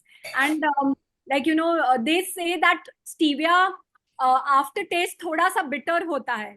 तो जब आप बाहर से कोई बिस्किट्स या कुकीज या केक्स खरीदते हो, तो वो आफ्टर टेस्ट को टैकल करने के लिए फिर और भी प्रकार के कोई लिक्विड ग्लूकोज, कुछ हिडन शुगर्स डाल देते हैं लोग। तो वो पकड़ना बहुत मुश्किल है, जब तक आप लेबल नहीं पढ़ोगे you won't come to know. So if you are eating, पढ़ने बहुत जरूरी है। यस, ये मैंने अभी पिछले 4-5 साल से हैबिट बनाई है। जो मल्टीग्रेन, सो कॉल्ड मल्टीग्रेन होता है, उसमें 90%, कई बार मल्टीग्रेन ब्रेड में 90% रिफाइंड फ्लावर होता है और 10% मल्टीग्रेन होता है। और इवन मल्टीग्रेन में भी अगर आप ग्रेन्स में भी देखें, जैसे हम गेहूं का फाइबर निकाल देते हैं, बाकी ग्रेन्स का भी फाइबर निकाल कर उसे मल्टीग्रेन बना सकते हैं। तो बहुत जरूरी है कि आप लेबल्स पढ़ें, और आप लेबल्स पढ़ोगे तो आपको एक जनरली एक सिंपल सा टिप देती हूँ, ओट्स बिस्किट में व्हीट सबसे, शुगर होगी, व्हीट्स होंगी, क्योंकि आपके जो इंग्रेडिएंट्स होते हैं वो ऑर्डर ऑफ वो होते हैं कि जो सबसे ज्यादा इंग्रेडिएंट है वो सबसे पहले होगा, सेकंड, थर्ड, फोर्थ, ऐसे। तो you need to read that. Yeah. Another thing which we spoke about, peanut butter. बच्चों के लिए, to make it more palatable, it's okay to add a little unsweetened cocoa powder, because that will give them a little flavor. So that also really helps. Or maybe आपने sometimes you can add little honey. आपने नमन शर्मा के जवाब I भी have दे दिया। done उन्होंने it कहा because कि instead of that Nutella and these things, unsweetened Yes. with peanut butter works very well.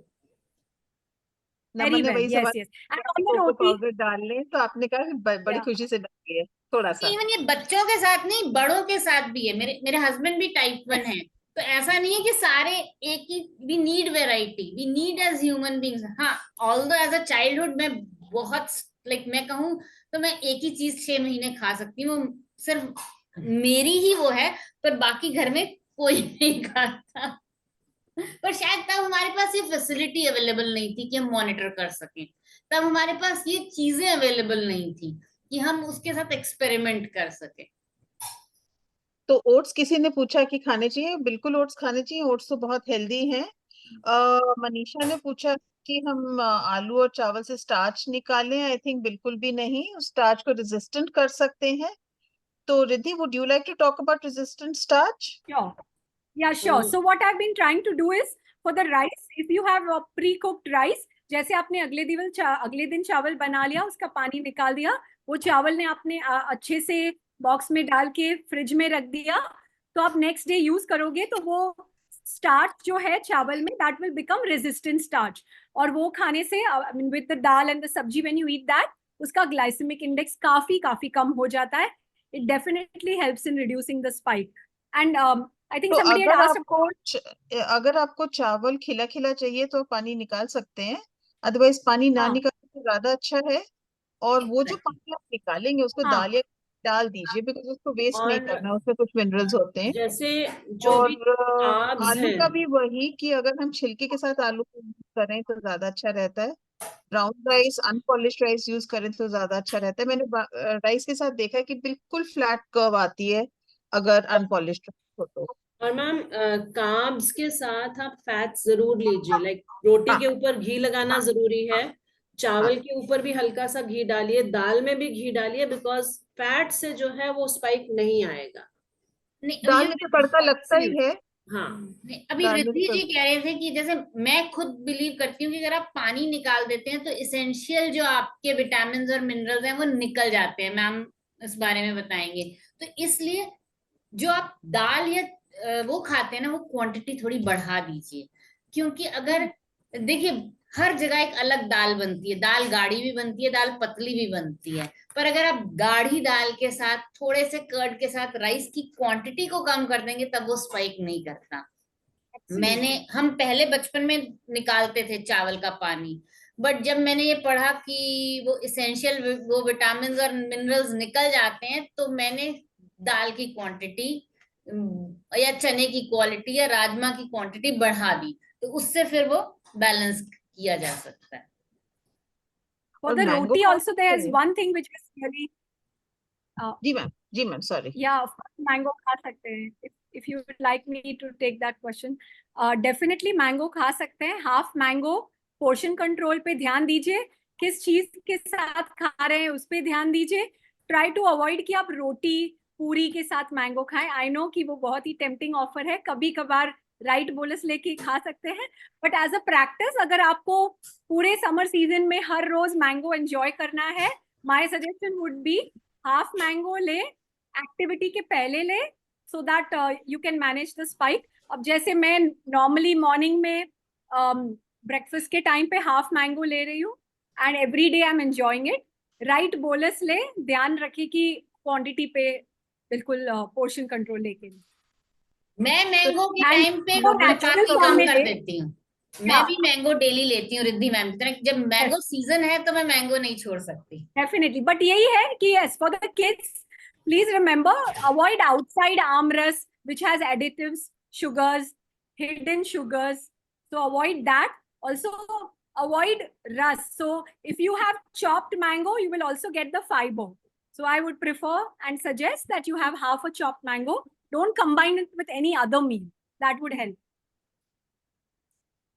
Actually शायद वो ये भी पूछना चाहते हैं इनडायरेक्टली कि मैंगो खाने से मेरी शुगर बढ़ जाती है. वो ये नहीं कह रहे कि मैंगो खा सकते हैं, वो ये जानना चाहते हैं कि अब जब वो अकेले होते हैं ना, कंट्रोल नहीं होता. और ऐसे ही बड़ों को अगर उनके पास मिल जाए तो कंट्रोल नहीं होता, खाया जाए. इवन जो भी टेस्टी चीज होती है जिसको क्रेविंग हो गया एक तरीके से, तो उन सभी बच्चों के लिए, बच्चों से सीखी एक चीज मैंने.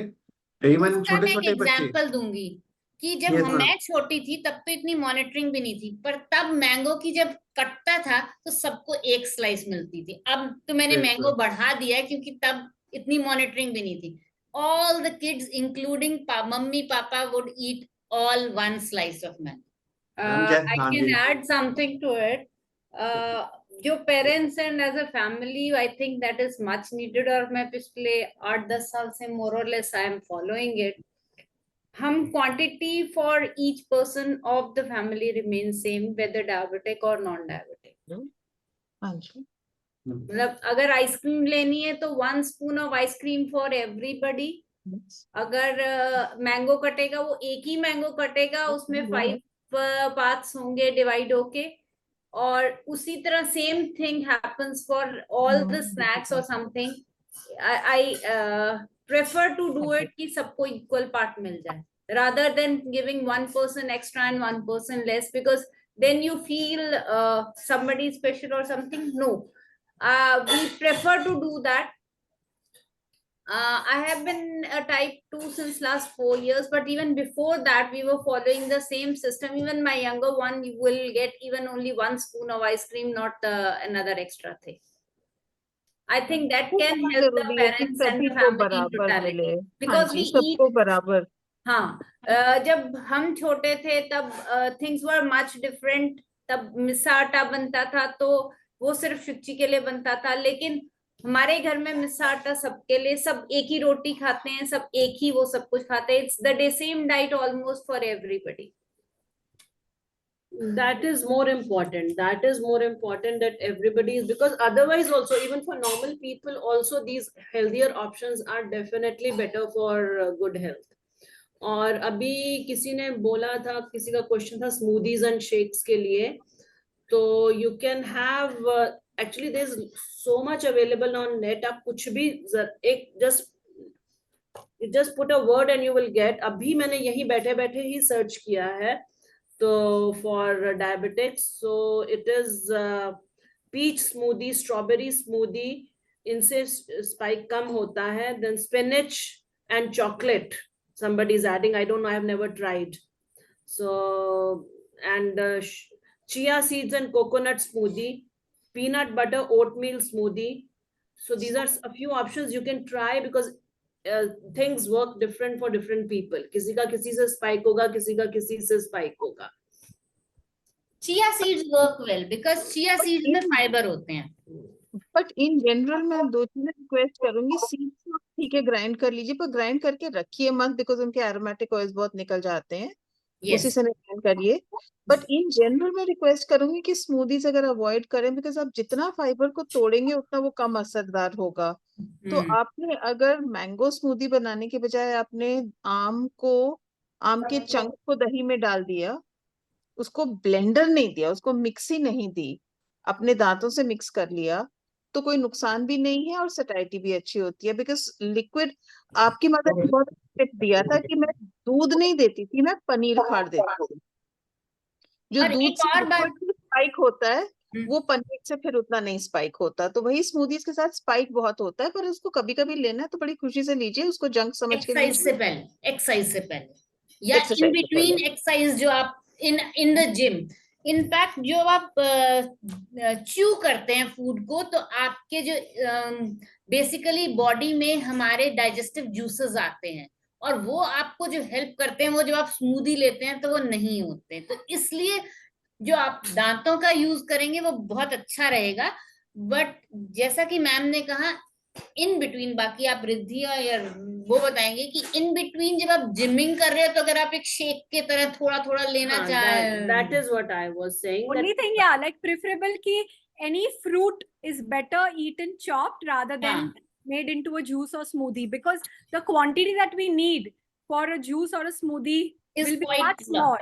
जैसे ऑरेंज भी आपने अगर कट करके खाया तो आपको वो इतना स्पाइक नहीं करेगा, लेकिन अगर आपने जूस बनाना है तो एक ग्लास जूस के लिए आपको जो संतरा कंज्यूम होगा उससे डेफिनेटली स्पाइक होने के चांसेस उसमें वैसे भी 3 to 4 ऑरेंजेस लग जाएंगे, तो वो भी बहुत फाइबर सारा निकल गया, तो ना गाय फाइबर को भी फायदा निकल हुआ ना आपको फायदा हुआ। मतलब 500 रुपए का नोट आपने फाड़ के 2 हिस्से कर दिए, किसी को फायदा नहीं हुआ। नहीं, वो अच्छा, बच्चे चाहते हैं। बहुत सवाल पूछे जा रहे हैं कि वीट खाली खा सकते हैं, आम नहीं खा सकते, ब्लैक राइस रेड राइस खा सकते हैं। आई थिंक डायबिटीज में ऐसी कोई चीज नहीं है जो नहीं खानी चाहिए। जो नॉर्मल हेल्दी जने को भी खानी चाहिए, जो डायबिटीज वाले जने को भी खानी चाहिए। और ये आई थिंक हम गलतफहमी अपने दिमाग से निकाल लें, पोर्शन साइज कंट्रोल करें और शुगर का रिस्पॉन्स देखें।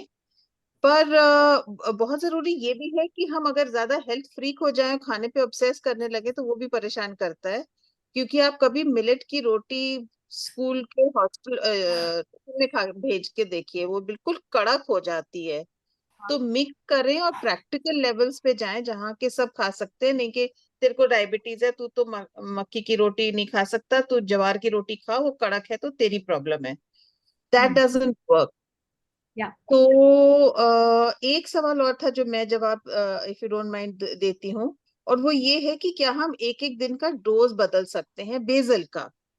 एंड ये बहुत जरूरी है कि अगर सैटरडे संडे को मेरा बच्चा 3 घंटे फुटबॉल या क्रिकेट या डांस क्लास में जाता है तो उस दिन मेरी बेसल डेफिनेटली कम होनी चाहिए, खास करके रात के हाइपोस को बचाने के लिए। और अगर मेरा बच्चा ट्यूसडे और थर्सडे को लंबी ट्यूशन के लिए जाता है तो आप शायद उस दिन अपना बेसल बढ़ाना चाहेंगे क्योंकि वो बिल्कुल नहीं खेलता। तो that adjustment also, but please sit with your doctor and do it. यहाँ से आपको जो ज्ञान मिला, जैसे सुदेश मैम को मिला कि डायबिटीज हो सकती है तो उन्होंने अपने बच्चे का डायग्नोज किया रेडियो प्रोग्राम से, यहाँ से आपको बहुत फायदे होंगे इस डिस्कशन से। पर बिना सुपरविजन के दादागिरी मत करिएगा।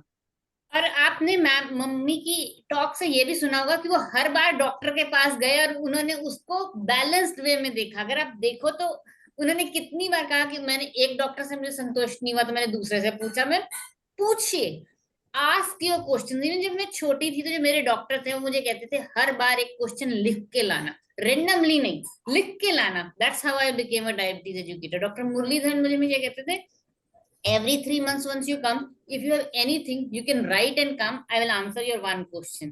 तो वो प्रैक्टिस रखिए कि आपको कुछ अपने रिजीम से सिवा एक्स्ट्रा भी पूछना है तो एक क्वेश्चन आपको आपके एजुकेटर, आपके डॉक्टर हमेशा जवाब देंगे, but you need to write it, you need to put it in writing. ये नहीं कि रैंडम क्वेश्चन कई बार मुश्किल हो जाते हैं जवाब। एक चीज मैं और ऐड करूंगी, juice and protein present in gym can be taken. उसके लिए मेरा जनरल जवाब तो यही होगा कि कृपया जितना भी प्रोसेस्ड फूड मार्केट का है, पैकेज्ड है, वो कम करिए। पर एक और बहुत बड़ी चीज, आज हम सब लेडीज हैं, इसका ये मतलब नहीं कि लेडीज को खाना बनाना होता है और कोई नहीं खाना बनाएगा। घर में हर फादर को खाना बनाना चाहिए ऑन अ रेगुलर बेसिस। अगर मम्मी नौकरी करती हैं तो और भी जरूरी हो जाता है कि पापा उतना ही काम करें किचन में। और घर में जो आप बनाएंगे वो ज्यादा हेल्दी होते हैं क्योंकि आप उसमें अपने हिसाब से बना सकते हैं। जूस तो हम सभी को मना कर रहे हैं कि जूस ले ही नहीं, तो जिम वाला जूस तो और भी बुरा हाल हो गया। एंड ये कि अरे मेरा लड़का कैसे खाना बनाएगा, ये कोई चक्कर नहीं है। 3 या 4 साल का बच्चा भी किचन में जाके आटा गूंथ सकता है, रोटी बेल सकता है। लड़का तो बहुत जरूरी है, लड़की बहुत जरूरी है कि दोनों को इकट्ठे खाना बनाना सिखाइए शुरू से। और अपने भी पूरा लोड मत ले लीजिए कि अब मैं मम्मी हूं तो मैं नौकरी भी करूं, बच्चे की शुगर को भी देखूं, मैं ही जिम्मेवारी लूं, मैं ही क्लिनिक में जाऊं, मैं ही खाना बनाऊं। नहीं, दोनों ने बराबर लेना है। तो अब छोटे छोटे सवाल और नहीं ले पाएंगे, कौन सी आटा की रोटी अच्छी है, ये कौन सी। पर मीठे की क्रेविंग का मैं एक जल्दी से जवाब दूंगी कि अगर हाइपोज हो रहे हैं तो मीठे की क्रेविंग ज्यादा होती है। और अगर शुगर लो जा रही है तो प्लीज हाइपो प्रिवेंट करिए। और अगर आप मीठा बिल्कुल बंद कर देंगे तो फिर तो क्रेविंग होगी ही होगी, क्योंकि अगर आपने मना कर दिया तो फिर मना नहीं, फिर तो दिमाग नहीं मानेगा। सो तो उत्पला अंदर के का सवाल का ख्याल जवाब आएगा ही नहीं आएगा। लेते, उत्पला के सवाल का जवाब विल टेक लेटर, और कृष्णा का भी। I think we need to wind up, तो back to Anil ji and बिल्कुल मैम, मैं इसमें आपकी एक बात को और एम्फेसाइज करना चाहूंगा। ये सभी बच्चे, बेशक आपको अपने योगा सर के ऊपर थोड़ी सी हंसी आ सकती है, ये जो मैं अभी बात करने वाला हूँ, जैसे मैम ने कहा कि लड़का और लड़की सबको खाना बनाना आना चाहिए। तो एक छोटा सा एक्सपीरियंस है मेरा, जब मैं बाहर था तो मैं घर पे फोन करके पूछ रहा था कि दाल कैसे बनाते हैं तो अकेला बनाना पड़ रहा था उस वक्त। तो ऐसी अगर बचपन से, जो हमें बचपन से मिलने वाली सुविधाएं जो हमारे घर पे है, और अगर उसमें हम अपने आप को एक्सपर्ट कर ले तो हम सारी जगह फ्री और इंडिपेंडेंट से रहते हैं। एक छोटी सी चीज और ऐड करना चाहूंगा मैम, जो बचपन से शायद 2 साल की उम्र से या 1 साल की उम्र से आज तक हमारे सभी के अंदर होती है, और बच्चों को जो भी मेरी बात सुन रहे हैं वो भी समझ ही रहे होंगे कि जब हमारे घर में कोई बाहर का व्यक्ति या कोई भी आता है तो जब छोटे होते हैं ना, हम मम्मी या पापा के पीछे छिप जाते हैं कि कौन आया, जानने के लिए। और आज चाहे बड़े हो जाए, हम 60 साल के हो जाए, तब भी कोई भी आता है ना, तब भी हम पूछते हैं उसको डोर ओपन करके, भाई कौन हो, यानी कि विदाउट नोइंग किसी को हम एंटर नहीं करने देते। तो ऐसे ही तुम्हारा शरीर एक घर है, जैसे रिद्धि मैम ने कहा कि दरबार होता है, तो इस घर में किसी की भी बिना जाने एंट्री नहीं होनी चाहिए। चाहे कोई कितना भी अच्छा फूड हो, कितना भी सुंदर फूड हो, और कितना भी बुरा। अगर बुरा भी है, अगर वो हमारी सेहत के लिए अच्छा है, तो करेक्शन फूड करेक्शन डोज की तरह इंपॉर्टेंट है, उसको उसी हिसाब से एंट्री करो कि वो हमारे घर में एडजस्ट हो जाए, झगड़ा ना करे, प्रॉब्लम ना करे, डिस्टर्बेंस ना करे। तो ये वाला घर है जो हमारा कैरी ऑन होता है हर जगह, सारी जगह इसी घर को लेके जाना होता है। इसको कोई डिस्टर्ब ना करे, ऐसी किसी चीज को एंटर ना करने दें। थैंक यू मैम, बहुत अच्छा लगा रिद्धि जी, काफी चीजें आपकी स्टोरी सुन के। और सुधा मैम, सुदय जी की उनकी मदर डे बना दिया है सभी का, सारी मदर्स को बड़ा स्ट्रांग बना दिया है कि अब मेरे ख्याल से आपकी बातें सुन के वो अपने ऊपर आज प्राउड फील कर रहे होंगे। एटलीस्ट हम बड़े कंफर्ट जोन में हैं, जो बच्चों को आसानी से और अच्छा मैनेज कर सकते हैं, जैसे सुदेश जी ने किया। और भी चैट मैसेज से हमने देखा कि 1961 की उनकी डायबिटीज है, तो उन्होंने कितने हार्ड तरीके से मैनेज किया होगा। तो mother of YDF doctor Anjum मानी जी का भी थैंक यू, धन्यवाद। उन्होंने छोटे छोटे Happy टिप्स को Mother's बड़े Day, ma'am. Thank you so much. But I often feel कि मेरे बच्चों की शादी नहीं हुई है, पर I often feel कि मदर से ज्यादा मैं मदर इन लॉ ज्यादा फिट बैठती हूँ। मदर इज मदर ही है मैम, आप मदर इन लॉ में भी मदर ही आते हैं सबके। तो एग्जैक्टली। हाँ जी, तो हम चलते हैं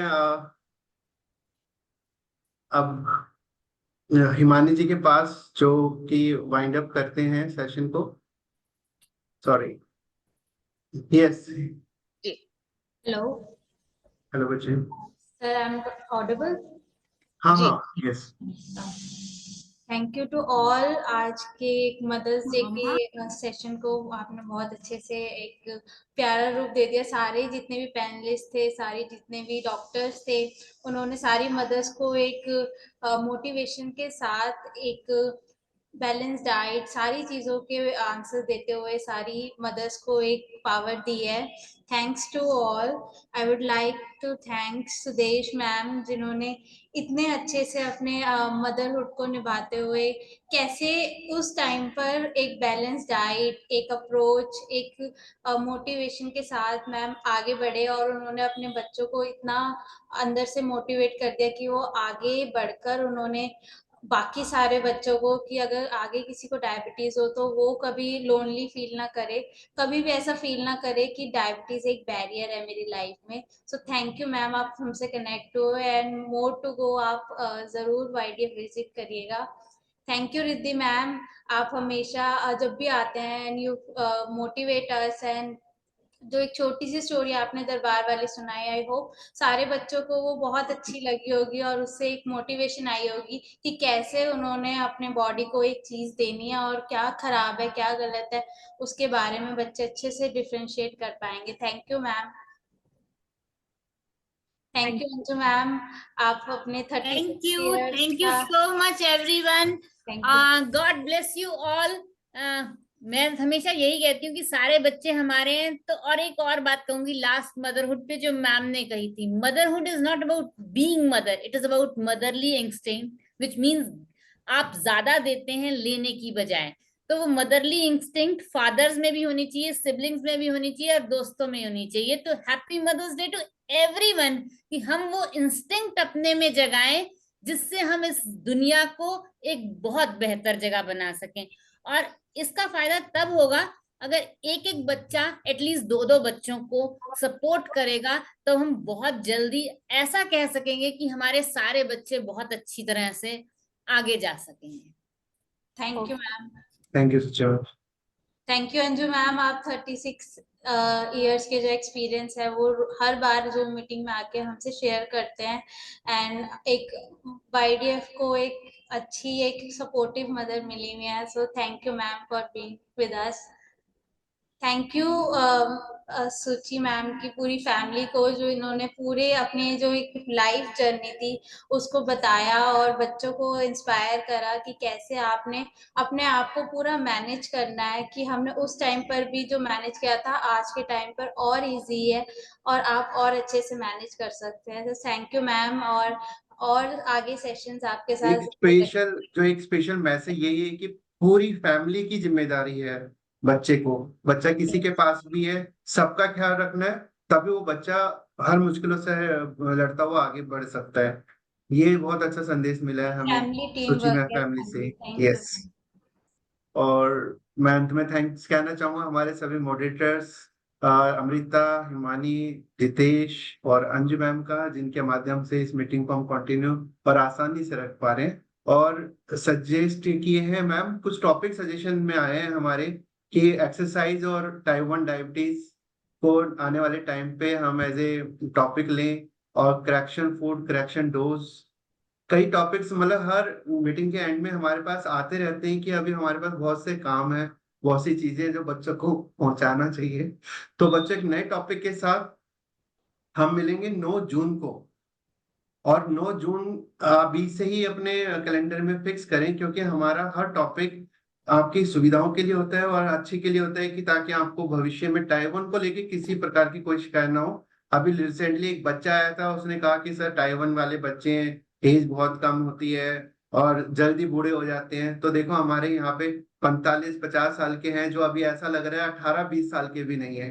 तो क्योंकि लाइफ बहुत डिसिप्लिन में होती है टाइवान वाले बच्चों की, ये सबसे अच्छा हमारे लिए गुड पॉइंट होता है। अदरवाइज जिनकी लाइफ डिसिप्लिन में नहीं होती ना, चाहे कोई भी समस्या ना हो, वो बड़ी जल्दी बूढ़े हो जाते हैं।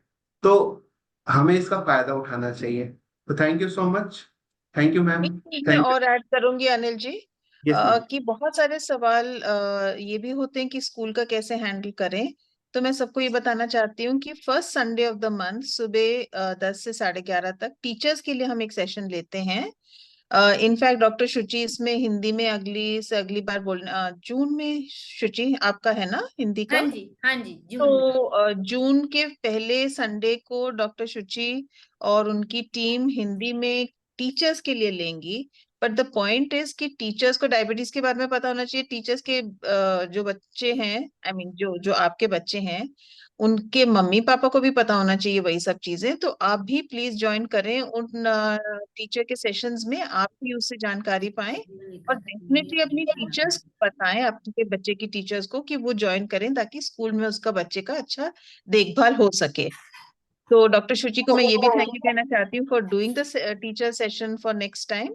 और बिल्कुल। हम भी आज एक के बार लिए सबको थैंक यू कहना चाह रहे हैं, और वो कह रहे थे कि मैं थैंक यू कह के उठना चाह रही हूँ। तो thank you thank you thank you जी, नहीं Thank you, बस अब ma'am. वाइंड अप ही कर रहे हैं। खुश रहो सारे। तो जी थैंक यू मैम। जी so we can wind up now. Yes ma'am. तो फर्स्ट संडे हमारी मीटिंग होती है स्कूल्स की एजुकेशन के लिए। सेकंड संडे हमारी जूम ऑनलाइन मीटिंग्स होती है, तो प्लीज ज्वाइन करें। और योगदान फाउंडेशन की तरफ से फर्स्ट संडे और थर्ड संडे ऑफलाइन कैंप होता है। योगदान फाउंडेशन में आके आप वो ज्वाइन कर सकते हैं। योगदान की वेबसाइट पे जाकर के व्हाट्सएप नंबर से आप अपने आप को कांटेक्ट कर सकते हैं और लिंक ले सकते हैं, और एड्रेस, लोकेशन, जो भी इंफॉर्मेशन चाहिए। तो thank you so much everyone. Thank you ma'am. Thank you ma'am. Thank thank you. You. Thank you Anil ji. Thank you ma'am. Thank you so much to join us. Thank you Thank you. Everyone. Riddhi ma'am, Anju ma'am. Thank you, Suchi ma'am, Anju ma'am, as always. Wonderful session. Thank you. Thank you. Bye ma'am. Bye. नमस्कार। Sure.